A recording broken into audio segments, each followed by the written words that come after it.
Take one.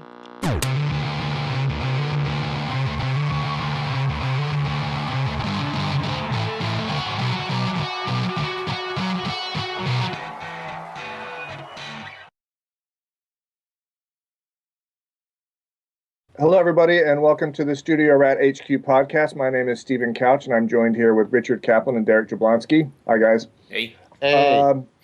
Today is our 13th podcast. We just finished a doubleheader with Neil Young, which recorded at a studio called Indigo Ranch, which was owned by Richard Kaplan. And Derek and I are sound engineers, and we've worked with Richard before, and we're here to talk about the records that he made. Today, we're going to go into an artist and talk about what he did with Richard in two separate fronts. The artist that we're talking about today is Lenny Kravitz. He did some recording with Richard on an album in the late 80s, early 90s. We're pretty sure it was Let Love Rule, but we're not totally sure. It was the album, untitled at that yeah, time, right? he had no title. When the albums come through the studio, they don't have any artwork.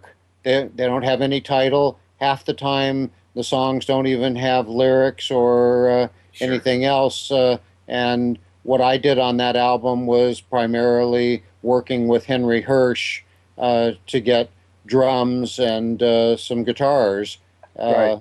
And at the end of the session, we had done some mixing to an old 3M Model 56 two-track quarter-inch tape machine, and Lenny was convinced it was the best sound he had ever heard, and they just kept on my case for the longest time until I finally conceded to sell the machine and ship it to them back east to Waterfront Studios, which was Henry Hirsch's endeavor with Lenny Kravitz, where they had, I think they had the old Beatles, part of the old Beatles console, and a bunch of really cool vintage gear.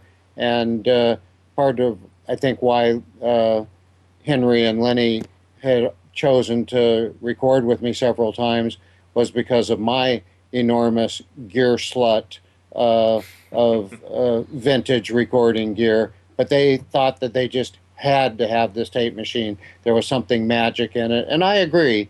We did do the mixing of a lot of hit songs on that, and it was the primary machine. At the time that I had two studios going at once, I had Indigo Ranch, which had been going since '74, that I started with the Moody Blues, and then Jason Wolchin and I started Studio 2 in Culver City, which was originally the Hare Krishna studio. Nice.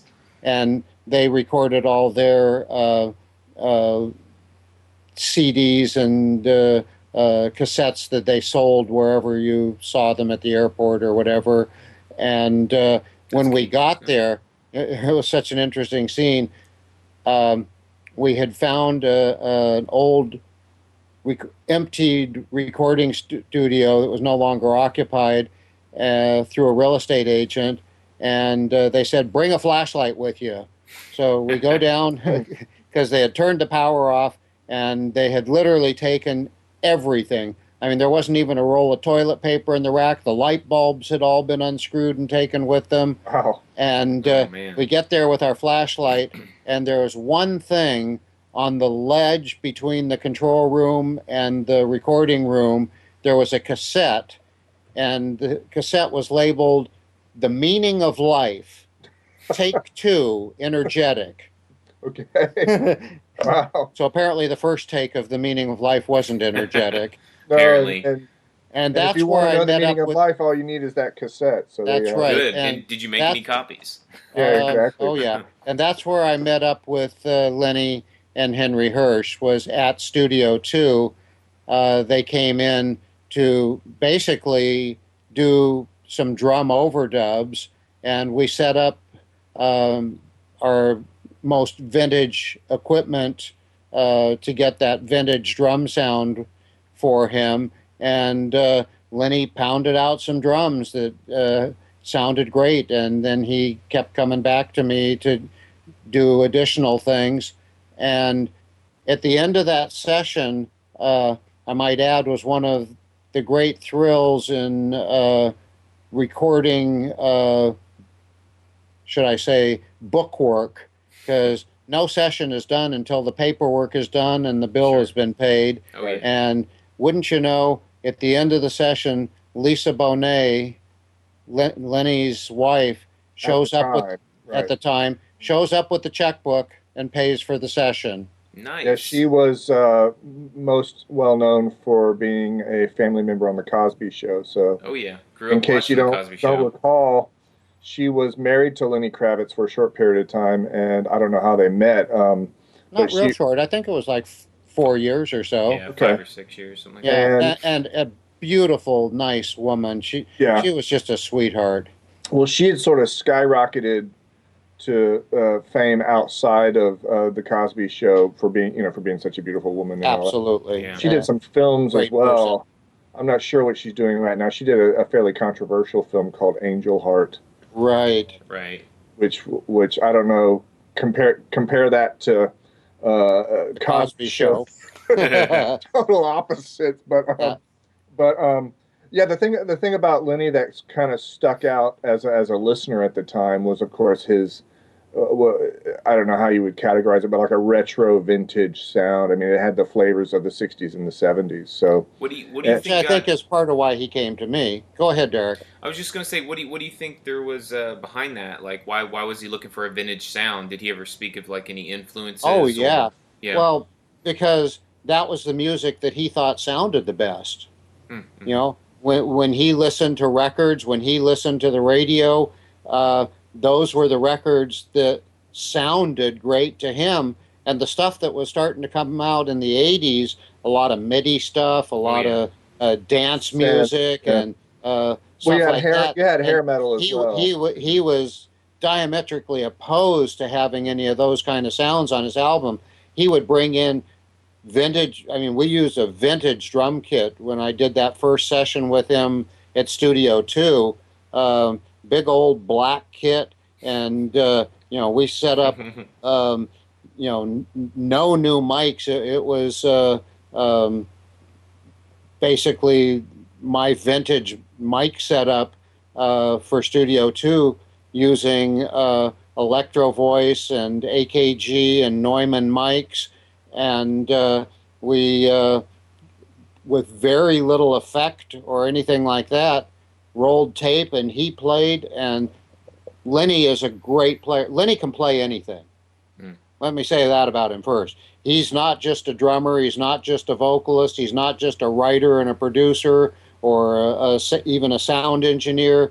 He is a player. And whatever he has strapped on, be it a guitar, a bass, a keyboard, I thought he was one of the better keyboard players that I had ever heard for his kind of music. And he would play virtually every instrument on some tracks. The other album that we were going to talk about was the one that he did after the Studio 2 recordings, where he came back to me up at Indigo Ranch, my main studio, and wanted to, out of the way, record an artist. And I really didn't understand what was going on at the time, because I'm not one of those guys who watches Entertainment Tonight every night and keeps up with all the gossip and all that kind of stuff. That's and Steven. He brought. Yeah. So tell me what happened here. TMZ is the only thing I ever watch. Me too. Okay. Weird. Okay, sorry. So he comes up with this absolutely lovely lady with a French accent, and the reason she had a French accent is because she was French. Right. And voila. She was Vanessa Paradis, who was noted as being with Johnny Depp, and I don't know if they were married at the time, but Lenny was doing an album with her. Mm-hmm. She had some notoriety in France already and was doing an album with Lenny, basically producing. Yeah, that album has a very distinctive sort of Supremes Motown sound as well. Seriously. And what I wanted to talk to you about that for music listeners and also people in production is the the distinct for me, like music, and we might have talked about this before, but I'll just briefly touch on it, is that you can sort of date music by drum sounds. Mm-hmm. The 80s drums have a very distinct sound, 90s drums have a very distinct sound, 60s and 70s, etc. Mm-hmm. There are always artists that stand out and have their own sound, but when he came to you and said, I want a 60s, 70s type sound as an engineer, how do you say, okay, I can get you that? And how do you do it? Um, well, I was very well equipped to do that because we had a huge assortment of vintage equipment that was used on those types of recordings. Yeah, but And that begs the question, though, Richard. Is it capable to do it with modern equipment? Oh, yeah. All right, so then it's the technique.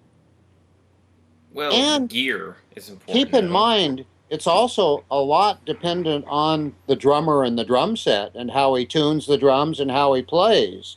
Right. And Lenny had that style of drums and virtually every other style of drums too, down cold. So when he came in, he brought a beautiful vintage set of drums that we mic'd up, put into the Studio 2 ISO booth for the first Lenny Kravitz album, and used vintage mics, placed in a probably more vintage style than later drum sounds, where you Right, really exactly.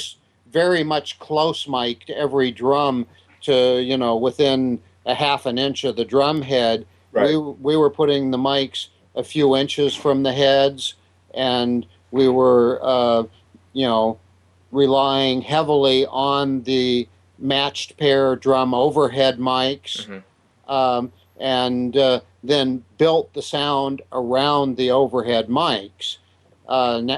As time went on into later drums, and you were miking everything so closely, you would basically get your sound by starting with the kick drum in the mix anyway, and then adding the snare drum in so that you had kind of an equal push-pull kind of power, and then adding the rest of the drums around that, and the overheads and or the room mics may be the last thing that you actually put into the mix. Yeah. Now, I'm not saying that there's only one way to do it, Right. Right, because and there's times where even in the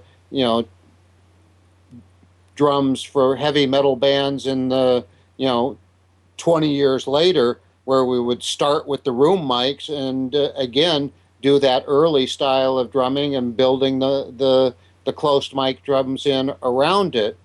But we were using early mics, very little effects, and he was tuning the drums for that kind of Supremes Motown kind of drum sound, and he was playing to that style. I had done a bunch. Studio 2 did a bunch of Motown stuff in its early days, and there were times when I first learned Motown drum sounds, I was amazed at how simplistic it was to record them, because oftentimes we would only record one drum at a time. It wasn't like a drummer sitting at a big drum kit Right. and playing drums. We would record the kick drum.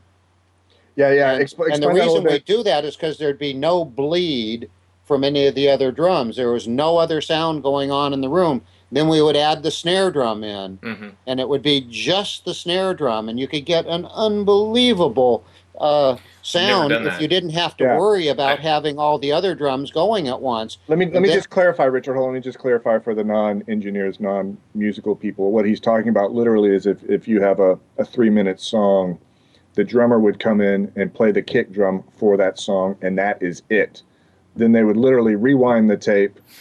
He would come in, or she, whoever the drummer was, and just play the snare in that song all the way through. And you might do it in sections, but overall, then you would reverse the tape again and perhaps do hi-hats and then do that. That was typically the third item. Right. And so the drummer has to not only know how to do feel without playing the full beat, but also that's why you get those huge drum sounds using a minimal amount of microphones, as Richard was saying, because each microphone in the room is capturing just that one drum signal. So Yes. yeah, and I just wanted to clarify that, because if you're like, oh, that big deal, you record one drum at a time. It's like, no. The whole song is just somebody sitting there with the kick drum going bum bum bum bum bum bum bum bum bum, nothing else. And I always I've done it before, and I was always like, this is awesome. But it's Also, very hard. It's very hard, because yeah, keep in mind, this was not done to a click track or a grid. right. It was done to a feel. Yeah, Right. to the feel. And the drummer had to be somebody who was so talented that they could play to their own feel and add the other drums in one at a time, which these Motown guys were especially adept at. Well, I've seen the drummer and again, there were Motown drums that we did at Studio 2 and at Indigo, where the drummer played the whole kit. And we would record it all at once, but a lot of the Motown stuff and the way that it got that incredible hi-hat sound and that incredible kick and snare sound is because they were recorded all by themselves with no other noise in the room. Yeah. And you think of, well, you can do that nowadays by putting a sample one at a time up into a mix, but you don't get the feel that a drummer gets when you're marking everything off to a grid rather than playing it. Well, when I was watching a drummer, he was miming the other parts, like do, even though he wasn't actually hitting anything. So, like, for example, the kick, he was miming the hi-hat and the snare. Absolutely. Even though he was just hitting it right. I mean, videos of some of these sessions would be priceless today, because you'd be watching a guy playing the boom, boom, boom on the kick drum, and he'd be... Yeah, just miming it. Exactly. Sort of like air guitar. Nice. Well, I know all about that. Well, that was the whole thing. Everybody does. And then, when, of course, the 80s came about, it was all about reverb and reverse gating and completely changing. I think it was Hugh Padgham that was the first to do the reverse gating with, just for the listeners, the big kind of reverse gating is In the Air Tonight, that big tom fill by Phil Collins. Phil Collins was the guy. That's what is called reverse gating. It's kind of a complicated thing. Although he was definitely not the first guy to use that. The first person I ever was shown that trick by was Chris Brunt, an English engineer who, not to the extreme that Phil Collins used it for a drum fill that was literally a solo. You got the whole gist of it, but he showed me that trick early on of how to use reverse gated reverbs to get those unique type of sounds on virtually every drum, toms, snare, cymbals, everything. And again, having it done in that one drum at a time fashion really makes it easy to put incredible effects on the drums too, because you're not putting the effect on the whole drum. When you're recording a whole drum kit, even though there may be a fader that's called snare and another fader that's called kick, it should really be called drums primarily kick, drums primarily snare, drums primarily hi-hat, and you will be adding that effect onto the entire drum kit to some extent.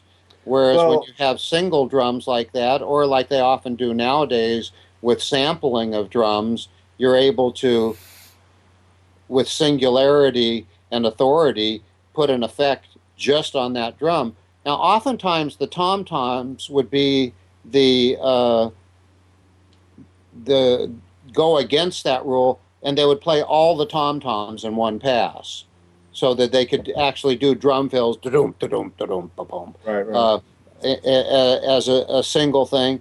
And then oftentimes the cymbals would be recorded as a single pass. But then oftentimes it would be just the ride cymbal or just the crash cymbal, and you would place, especially when it came to crash cymbal, Mm-hmm. It was important that you be able to put the crash cymbal exactly where it sounded the best, rather than being riddled with the idea of it had to be on a grid, because oftentimes a crash cymbal sounds best if it's a hair early or a hair late. And as David Briggs, Neil Young's producer, and many others that he did a number of albums with me, he always said there's literally, Ainsley Dunsbar, the drummer, told him, he says, there's literally 32 spots in every beat where you could place the drum and not be wrong. Mm-hmm. Oh, wow. That's great.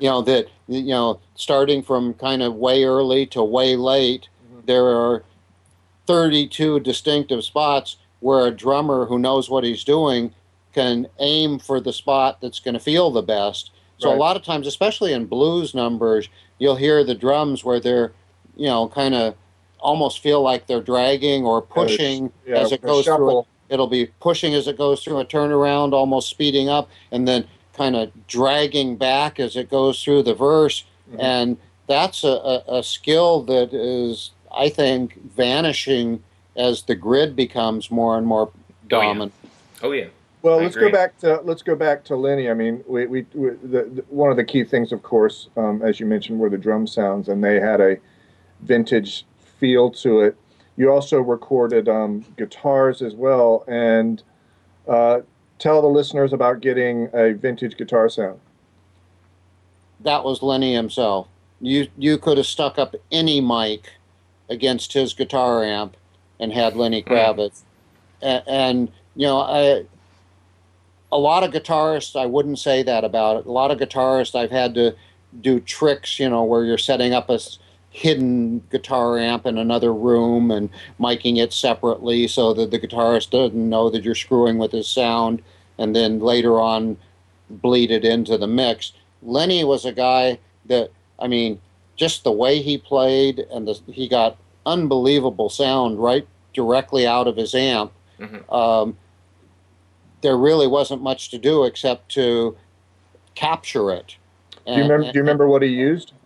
He used a variety of amps, as I recall, and he used some of my amps, as I recall. Again, we're looking at 30-year-old memories, and I'm not, this is, as we've always said in these podcasts, there's a bit of fact and a bit of fiction. Right.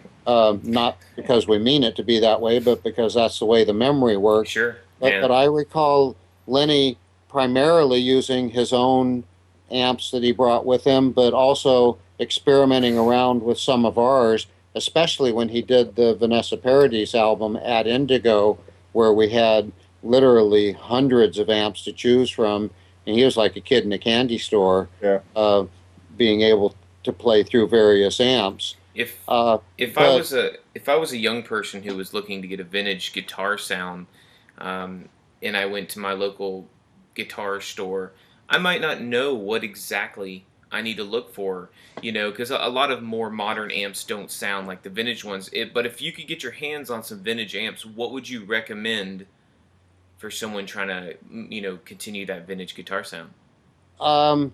Just about any early Fender, early Vox, early Gibson, early Guild, and early Marshall, of course, for that Marshall sound. But Marshall sound really hasn't changed much in 30 years. Yeah. You get a good Marshall from the 70s, and and you can get a good Marshall from today, but Marshalls are so distinctly different that you can get 100 Marshalls and line them up and have 100 different sounds, all with them all set at exactly the same settings. Right. Because Marshall used parts that had high tolerances. A lot of the parts in the Marshalls are even 10 and 20% tolerances. you add that up with 40 or 50 parts, and you have every amp sounding different, which is why people, when they find a great Marshall head, Yeah. they'll stick with it forever. They won't let it go. It's the components. No matter what Marshall offers them, even in a sponsorship or something like that, they'll still be using the one amp that they like. Right. No, that's famous for Eddie Van Halen, of course, has his very famous Marshall. Mm-hmm. And the guitarist for Slayer has this one Marshall that he uses. Kerry King? Yeah, Kerry King. It's the JCM 800. They replicated it, but replicate's a strange word. Well, they made a cap. They made a box that looked similar. Right. Yeah. But well, they tried to get the tonal range, but and they did a pretty good job. But again, there's a vast difference between every one of them. Now, one thing I will say about guitar, though, somebody once asked me, about, and this goes to a completely different artist, B.B. King, and said, how does B.B. King get a sound? And at the time, I said, well, of course, he's got Lucille, and he's got his amp, the old Gibson amp, and Fender amp, and he, everything has to be exactly right, and then you've got his sound. And then I met him in person backstage at a concert, and he was playing a $12 guitar that you'd get at on Oliver Street or something like that, or in Tijuana, a gut string guitar, and damned if it didn't sound just like him. I mean, it was his playing that made his sound much more so than the setup. Right. And Lenny, I think, was a similar kind of a player where whatever he played with, it sounded like Lenny Kravitz. Right. Well, I mean, I'm not disputing that. I'm just saying that in general, the whole idea of using certain mic techniques, like, for example, when you were talking about the drums of the 70s, for the most part, except maybe people like John Bonham, they had no reverb, very kind of flat sounding, like a thud. These are some general techniques you can use if you're trying to get a retro sound. And it is, of course, up to the particular player. And basically, with an artist like Lenny, who knows what he likes to hear, the sound that's coming out of the guitar amp was pretty much what he wanted. He would add any effect if he wanted it, but a lot of his stuff was just, straight crunch guitar. All you had to do was put a mic in front of it and make sure it didn't distort, and there you had it. Now, one difference between, again, and it's almost the same difference as in the drums, a lot of that early stuff would be played with the microphone being an inch or two away from the amp instead of right up against the grill cloth. And it would give a slightly more, even just being an inch or two away, you get some feel of the room that you don't get with the mic touching the grill cloth. And most of the albums that I did, starting with the mid-90s on up till, 2010, the mic or mics, usually a bunch of mics by that time rather than one mic, would be placed right touching the grill cloth almost. Right. They may be at various angles. You may have 3 mics on a cabinet. I think we covered that in our tutorial. Yeah, we did. That's true. Tutorial series, yeah. But in those early days, they would put the mic a few inches away, and sometimes if it was a 4-speaker cabinet, you'd put one mic in the middle and have it a few inches back, so you were actually getting all 4 speakers instead of the later popular engineering technique of moving the mic around before you started recording, listening to see which one of the 4 speakers has some edge over the other 3, and then putting the mic right up against the grill cloth to get as close to that speaker as possible. Question for you, a little bit of a production side.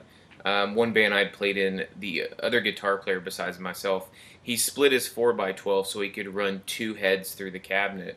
If Mm-hmm. he were to come into your studio and say, I want this blended sound, would you try that technique where you kept the microphone back from all four speakers to capture the blend of both? Or would you mic them separately, like mic the right side, mic the left side, and then go about that way? Before we actually would record the song, we would probably try both methods and confer in the control room. Most of the time, unless it was feedback guitar where the guitarist had to be next to the amp, Mm-hmm. most of the time we would have the amp head in the control room so that the guitarist was listening to the same thing as the engineer and producer, and then we would run uh, speaker cable, which is a heavy cable, not a mic cable Not a or guitar a guitar cable. cable, Right. into the recording room where the speaker cabinets were.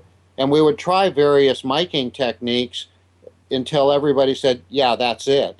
Well, I've So also when somebody would come in with a setup like what you're talking about, Derek, Yeah. we would try the various methods. If the guitarist had in his mind that it had to be done this way, we would always indulge him and try it that way, and then sort of nonchalantly say, "Well, let's try this also, and see what you think." And then we would be able to make a rational decision as to what would sound the best in the song.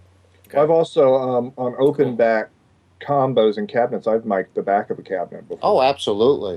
Which is something that you might not immediately think about doing, but it gives. Now, when you mic the back of the cabinet, you, of course, if you have a mic in the front also, you have to throw Phase one of them reverse. out of phase. Yeah. Of course. Because the speaker is going towards the mic in the front and away from the mic in the back. Mhm. And if you're going to mix them together, you have to be very conscious of phase. Right. But Adds a lot of low end. I mean, there's a lot of amps that I think actually sound better from the back.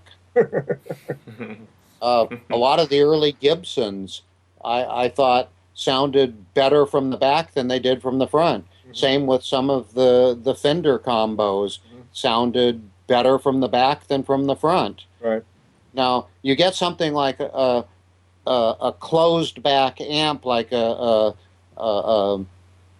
Marshall or a Mitchell or any of the zillion other Yeah. 4x12 Yeah, I got a knockoff Mesa. I got a cabinets, dual rec or right here. Mesa or something like that.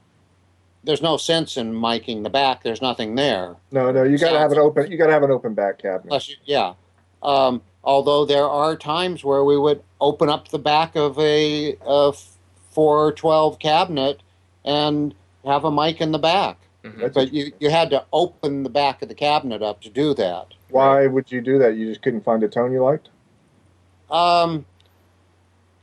Generally, it would be something found almost by providence or mistake or whatever you want to call it, where a guitarist would blow a speaker, we'd put a new speaker in, and You'd go, wow.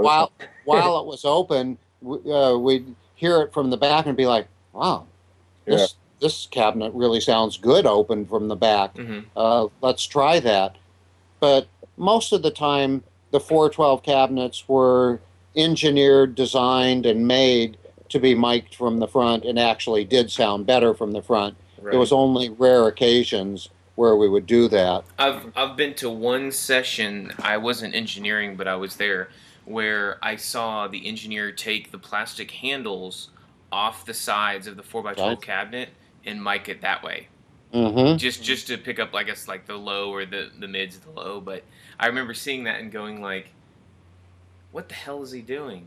Yeah. He's looking for something different. Yeah. And indeed, that is a different sound than you'll get from the front or the back.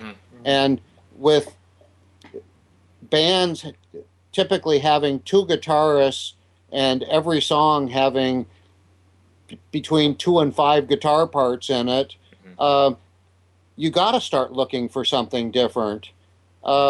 And it's the same thing. A lot of times I would see drummers mic the snare from the hole in the side. There's a Yeah, I've done that. little tiny Oh hole in yeah. the side of a snare. Usually with the label of the brand. Right. Right. And you'll stick a mic up to that, and occasionally it'll be like, oh, wow, that's a unique sounding snare. Let's use it. Well, I loved doing that because literally, when the person hits the snare top, it pushes the air outward. You know, Exactly. the air is pushed out that hole, and it just gives it a kind of force. A pop. Yeah, exactly, a There's pop. no phase issues for that. Well, usually you'd use yeah, just that mic, just and that one mic. and it would be as an effect. Right. Okay. Right. Or you have top and bottom, and then and you bottom you phase reverse the bottom, and then just kind of hope for the best with the side one, you know. But yeah, but most of the time when I'd mic the side of the drum, it would be for that effect, and it wouldn't necessarily be for the whole song. It might be for the drums just in a bridge, you know, where suddenly everything breaks down and the sound changes entirely, and you want the drums to change sound too. Mm-hmm. Well, that kind of goes back to Lenny Kravitz, and one of the things I had noticed watching videos before I even got into engineering or anything was that bands from the 70s, particularly in their live shows, the usually a Sennheiser 421 was placed right up inside the middle of the tom.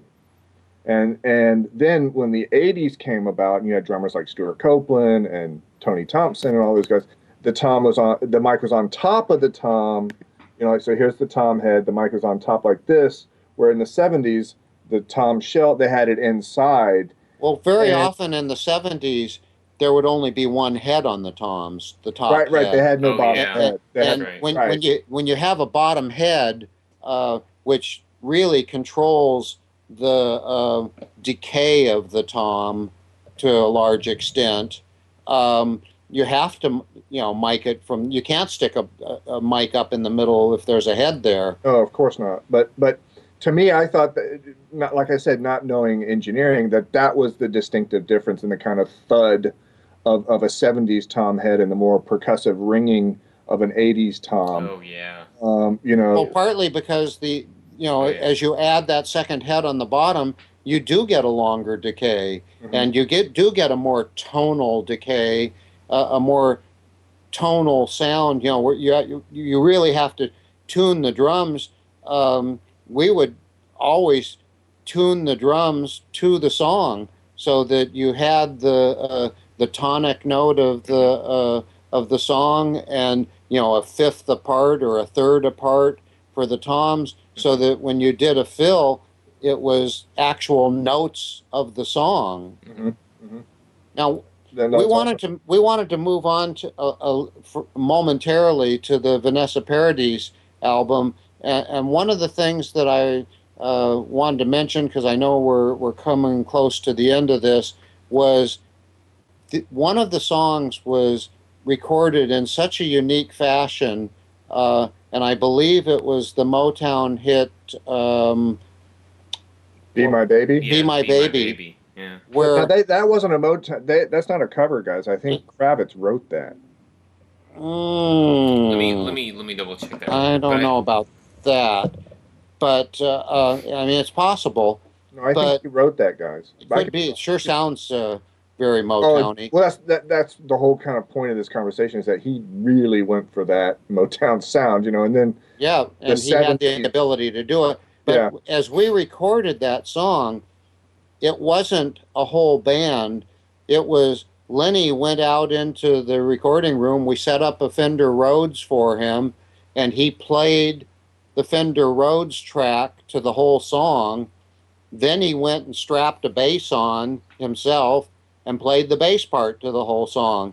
Then he went to the drums and played the drums for the whole song. So basically, he was one instrument at a time playing that song. Well, I'm not going to sit here and act like Wikipedia is right, but because you never know. I mean, geez, you know. Yeah, you could. But it says writer, Lenny Kravitz and Gary DeVoe. Could be. Could well be. Again, that's Gary DeVoe. I apologize if I'm not saying it right. When I see an X in a name, I start getting confused. What's going on?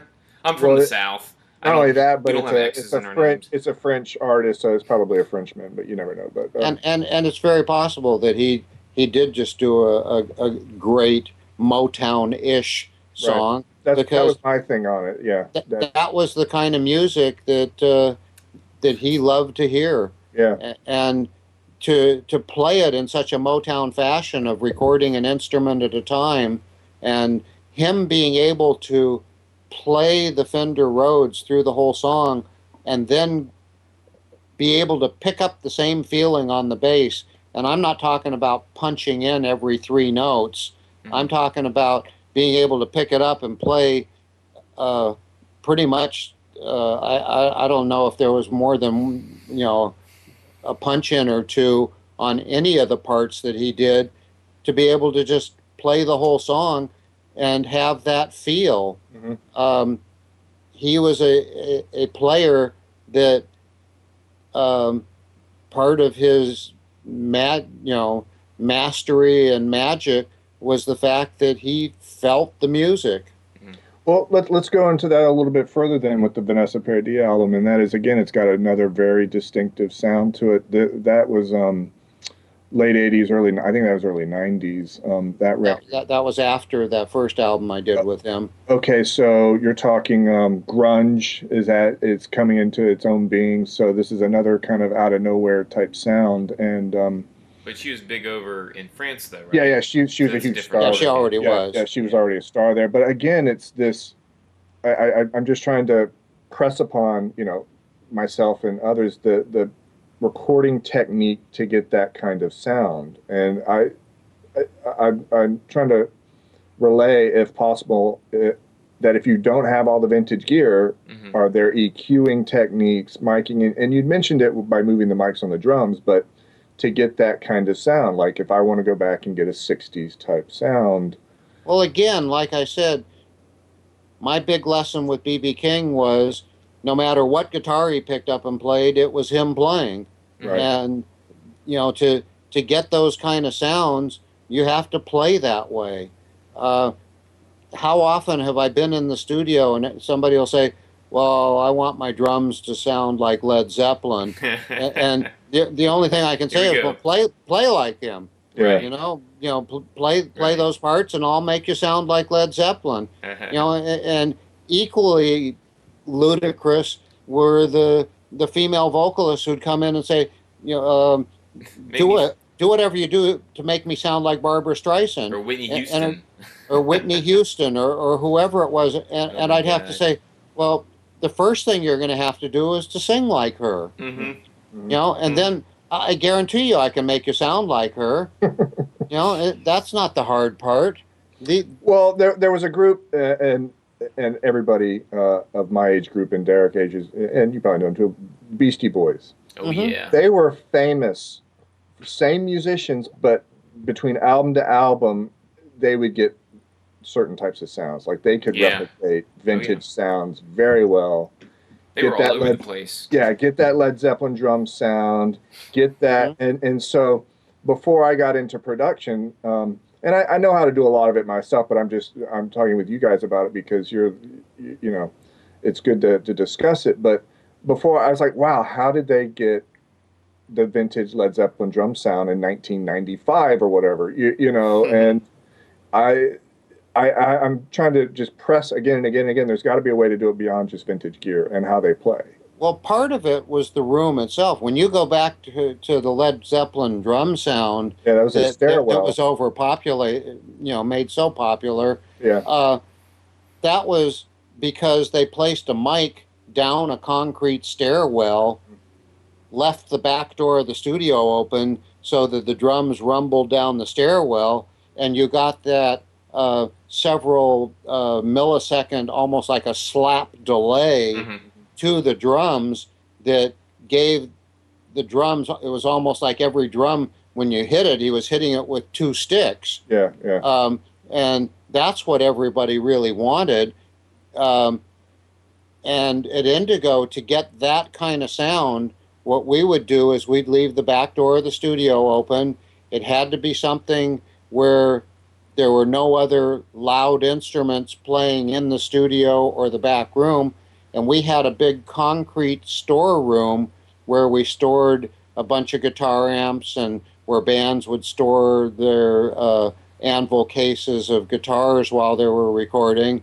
And we would generally put an AKG C12A, which is a Nuvistor mic, with a C12 capsule way back into that cement room, and the drummer would be like 30 or 40 feet away, and you'd get that same kind of cement echo, feel like it's delayed enough that you're not getting two out of time hits, but you're getting it almost sounds like a tiny bit of slapback, and that's actual acoustic rather than some sort of delay.